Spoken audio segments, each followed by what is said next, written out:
मथुरा धर्म की नगरी वृंदावन गीता शोध संस्थान व रासलीला अकादमी में 3 दिवसीय भारत नेपाल साहित्य सांस्कृतिक महोत्सव 2025 शुरू हुआ, जिसमें नेपाल के कुलपति डॉक्टर घनश्याम न्यौपाने ने कहा कि नेपाल में हिंदी बोली जाती है, वैसे ही भारत के लोग नेपाली भाषा सीखें। दोनों देशों के बीच साहित्य व संगीत का आदान प्रदान और बढ़ाना चाहिए। नेपाल व भारत दोनों भाई हैं। दोनों देशों की सांस्कृतिक विरासत अमिट है, इसे मिटाया नहीं जा सकता।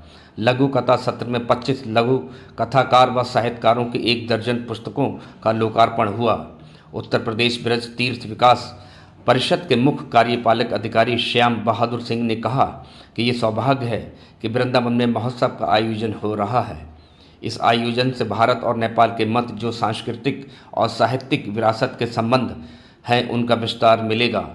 मुझे खुशी है कि यहाँ शिक्षाविद, लेखक, साहित्यकार आए हैं। बेहद खुशी हो रही है। गीता शोध संस्थान एवं रासलीला अकादमी के समन्वयक चंद्र प्रताप सिंह सिकरवार ने कहा कि 3 दिवसीय भारत नेपाल साहित्य सांस्कृतिक महोत्सव में नेपाल और भारत के ऐतिहासिक संबंधों की मजबूती के लिए इस तरह के आयोजनों की बेहद महत्वपूर्ण भूमिका है। कहा कि भारत नेपाल साहित्य एवं सांस्कृतिक महोत्सव वसुदैव कुटुंबकम की भावना के साथ दोनों देशों के मध्य ऐतिहासिक, साहित्यिक, सांस्कृतिक रिश्तों को मजबूती प्रदान करना है। वृंदावन की पावन मिट्टी को नमन करती हूँ। भारत नेपाल साहित्य महोत्सव में सम्मिलित होने का सुअवसर प्राप्त हुआ। कृष्ण जी के प्रति लोगों की अटूट आस्था देखकर हृदय पुलकित है। बचपन से ही किताबों और फिल्मों में कृष्ण जी की लीलाओं का वर्णन देखा और सुना करते थे, किंतु आज अपनी आंखों से ये अलौकिक नज़ारा देखने की अलग ही अनुभूति है। कृष्ण जी ने जो गीता में समझाया है वही जीवन का सार है। सच मानिए, यहाँ से जाने की इच्छा नहीं हो रही। उनकी मुरली की तान आज भी कानों में गूंजती है। काश हम सब भी इसी रंग में रंगे रहें। कृष्ण जी का नाम आते ही प्रेम की तरंगे उभरती हैं। यदि ये प्रेम संसार में फैल जाए तो जीवन की नई परिभाषा लिखी जाए। मैं समझती हूँ प्रेम ही जीवन है, जीवन का सार है, आधार है, प्रभु को पाने का माध्यम है। सिखों के 10वें गुरु गोबिंद सिंह जी ने भी फरमाया है, जिन प्रेम कियो तिन ही प्रभ पायो। यहाँ आकर मन एकदम कृष्णमय हो गया है, प्रेम रस में डूबा है। आप सबका स्नेह और आशीर्वाद और स्मृतियाँ यहाँ की सदा ही बनी रहेंगी। ये पल मेरे लिए अविस्मरणीय हैं। आप सभी के प्रति आभार व्यक्त करती हूँ। आज भारत नेपाल साहित्यिक महोत्सव है। ये वाकई में सांस्कृतिक महोत्सव है कि 2 देशों की सभ्यताएं, 2 देशों की संस्कृतियां एक साथ मिली हैं। हम नेपाल वासियों से मिले, कुछ उनसे हमारा आदान प्रदान हुआ विचारों का, संस्कारों का, साहित्य को लेकर। इस कृष्ण की पावन धरा, जहाँ समस्त धरा पर केवल और केवल प्रेम है। कृष्ण और राधा केवल प्रेम शब्द के पुजारी हैं, और प्रेम केवल शब्द नहीं है, एक अनुभूति है। कुछ लोग इसे छूकर निकल जाते हैं, कुछ इसमें अभिभूत होकर इसमें डूब जाते हैं। आज इतने बड़े साहित्यिक महोत्सव का एक अंग बनकर मुझे बेहद खुशी है। यहाँ से जब मैं जाऊँगी अपने इंदौर, तब यहाँ के रंग बिरंगे माहौल का एक अनुभव, एक अनुभूति, एक संस्कृति में अपने साथ लेकर जाऊंगी कि यहाँ हर एक कण कण में राधा विराजमान है, और जहाँ राधा है वहाँ तो स्वयं ही कृष्ण है। तो ये संपूर्ण धरा सिर्फ कृष्ण कृष्ण है, राधा राधा है। आप सभी का संवैधानिक रूप से नेपाल में हिंदी को राष्ट्रभाषा नहीं मान गई, संवैधानिक रूप से, क्योंकि वो भारत की एक राजभाषा है। लेकिन बोलने में तो नेपाली के बाद नेपाल में हिंदी ही बोली जाती है। दूसरी भाषा कोई है तो हिंदी है, कन्वर्सेशन के लिए। स्पष्ट बात है, नेपाल में 124 भाषाएं हैं, 124 भाषाएं, उसमें हिंदी गणना नहीं की जाती है। प्रयागराज से जय मोहन, मैं यहाँ पर आई हूँ नेपाल भारत सांस्कृतिक महोत्सव के लिए, और बहुत अच्छा लगा। ये कृष्ण की जन्मभूमि में आके जहाँ रज रज में कण कण में कृष्ण बसे हुए हैं। ऐसा लग रहा है जब मैं कृष्णमयी हो गई हूँ।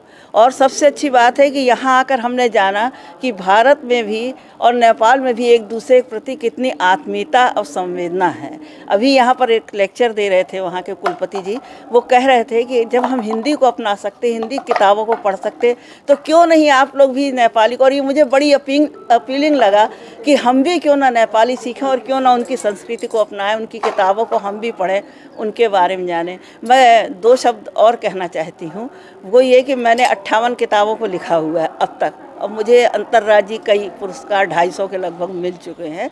और मैं कृष्ण के ऊपर बस 2 लाइन कहना चाहती हूँ कि मेरी जो आकांक्षा थी, मैंने अपने एक भजन में उसे किया जिसे लोग बहुत पसंद करते, मैं मंच पे बहुत गाती। अखियाँ पल पल राह निहारे, अखियाँ पल पल राह निहारे, घनश्याम तेरी राह निहारे, अखियाँ पल पल राह निहारे। जो मेरा सपना था कि ब्रज में जाऊं, उस अनुभूति को जो शारीरिक नहीं रूहानी है उसको अनुभूति करूँ। ये गूंगे के गुण है, मैं आपको बता नहीं सकती कि मैं कितनी आह्लादित हूँ, कितनी हर्षित हूँ। और विशेषकर ब्रजवासियों से मिलने, चाहे वो एक रिक्शा वाला हो, उसके अंदर कितनी क्षमता है, कितनी प्रेम है, कितना ममत्व में आ रही थी। मैंने कहा मुझे मायावती हॉस्पिटल तक जाना, लेकिन मेरे पति और मैं चलने में दिक्कत है मुझे। तो उस बेचारे ने कहा परेशान मत होइए, मैं आपको गंतव्य तक पहुंचा दूंगा। मैं ये बात जीवन में कभी नहीं भूलूंगी कि मैं ब्रज गई थी और वहाँ पर मुझे उस रिक्शे वाले का भी इतना स्नेह मिला। धन्य है ब्रज। सबसे ज्यादा संख्या आज इस कार्यक्रम में नेपाल के साहित्यकारों का है। तो नेपाल के साहित्यकार इसलिए यहाँ उपस्थित है कि ये वृंदावन एक तपोवन भी है कृष्ण जी का, और यहाँ के लोग भी बहुत अच्छे। अगर किसी एक आदमी से मिसबिहेव हो गया, गलत दुर्व्यवहार हो गया, तो इसका प्रतिनिधित्व क्या होता है कि पूरा भारत का प्रतिनिधित्व होता है। इसलिए आपको बहुत सतर्क रहना चाहिए कि जो अतिथि लोग यहाँ उपस्थित है उनका अच्छा सम्मान हो, उनके साथ अच्छा व्यवहार हो, और साहित्यिक आदान प्रदान का प्रयोग और होता रहे। इसी कामना के साथ में आप साहित्य बगेको छ, मेरो देशमा सगरमाथा छ। म खुसी भएर फर्किँदा हिमाल हाँसेको हुन्छ, रमाउँदाखेरि मयूरहरू नाचेको हुन्छ। म गर्वले भन्छु म नेपाली छोरी हुँ। त्यसैले पनि मलाई आज खुसी लाग्छ यहाँ मसँग आउनुभएका धेरै साथीहरू हुनुहुन्छ जसले आफ्नो देशका लागि धेरै ठुला ठुला काम गर्नुभएको छ।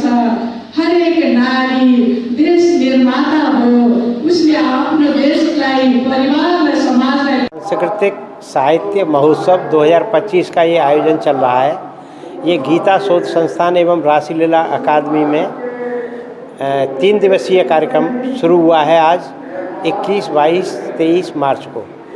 तो इसका जो आयोजन है वह भारत की एक संस्था है क्रांति धरा साहित्य, और एक है चारू प्रतिष्ठान नेपाल की। इन दोनों संस्थानों द्वारा पिछले 2 दशक से भारत और नेपाल में भारत नेपाल साहित्य सांस्कृतिक महोत्सव का आयोजन किया जाता है। इस बार इन्होंने वृंदावन में ये आयोजन रखा है, और इसकी जो व्यवस्था है वो गीता शोध संस्थान में की गई है, और इसमें तीसरा सहभागिता हमारे संस्थान की है जिसमें मैं कार्यरत हूँ। तो यहाँ मुख्य रूप से जो नेपाल और भारत के जो प्रतिनिधि हैं उनकी संख्या लगभग 100 से ज़्यादा है, और इनमें अनेक साहित्यकार हैं, लेखक हैं, कवि हैं, इसके अलावा शिक्षाविद हैं, शिक्षक हैं, प्रोफेसर हैं, और एक घनश्याम जी हैं जो कुलपति हैं नेपाल के, वो भी आए हुए हैं। और हमारे भारत के कई जो हमारे बड़े शहर हैं उनके साहित्यकार भी आए हुए हैं। तो अब तक लगभग 1 दर्जन पुस्तकों का विमोचन हो चुका है। भारत और नेपाल के बीच में किस तरीके से संबंधों को और प्रगाढ़ किया जाए और विरासत को आगे बढ़ाया जाए, इस पर अलग अलग वक्ता व्याख्यान दे रहे हैं। इसके अलावा अलग अलग सत्रों में जो शोध पत्र पढ़े जाएंगे, और इसके अलावा यहाँ जो है एक साक्षात्कार संगोष्ठी है, नेपाल के बारे में बताया जा रहा है। हमारे बीच में एक और भी संयोग है कि गीता शोध संस्थान में जो गीता का कार्य कर रहे हैं वो हमारे इससे जुड़े हुए हैं डॉक्टर उमेश चंद्र शर्मा जी।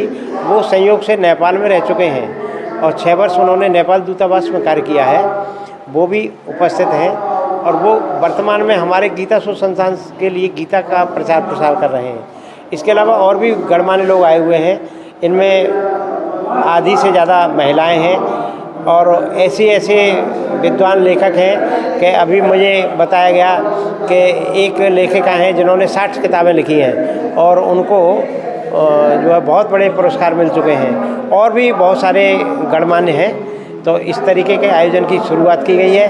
इससे भारत और नेपाल के बीच संबंधों में प्रगाढ़ता आएगी। जो हमारे दोनों देशों के बीच जो सांस्कृतिक परंपरा है, जो साहित्यिक परंपरा है, वो आगे बढ़ेगी। इसके अलावा यहाँ जो कुलपति जी हैं नेपाल से आए हैं, उन्होंने अभी बहुत अच्छी बात कही कि जब हम लोग हिंदी बोलते हैं नेपाल में तो यहाँ क्यों न नेपाली का प्रचार प्रसार हो। तो उनकी बात भी बहुत सारे विद्वान लोगों को गले उतरी है। उस पर भी हम लोग यहाँ जो विद्वान लोग हैं विचार कर रहे हैं और ये जो है भारत और नेपाल के दूतावास की निगरानी में ही ये कार्यक्रम चल रहा है और ये बहुत ही सफलता के साथ इसका कार्यान्वयन हो रहा है। सारी व्यवस्थाएं सुचारू रूप से की गई हैं। राजकुमार सिद्धार्थ ने आए नेपाल से भारत में ज्ञान प्राप्त कर भगवान बुद्ध बन गए। इन्हें प्रमाणित करते हैं कवि अयोध्या सिंह उपाध्याय हरिओम की कविता को, जिसमें चिस्ते सोचते एक गुण मोती बनी अंत में। धन्यवाद। आप देख रहे हैं बच्चन टाइम्स न्यूज। नईम राय बच्चन के साथ अभी फॉलो सब्सक्राइब करें।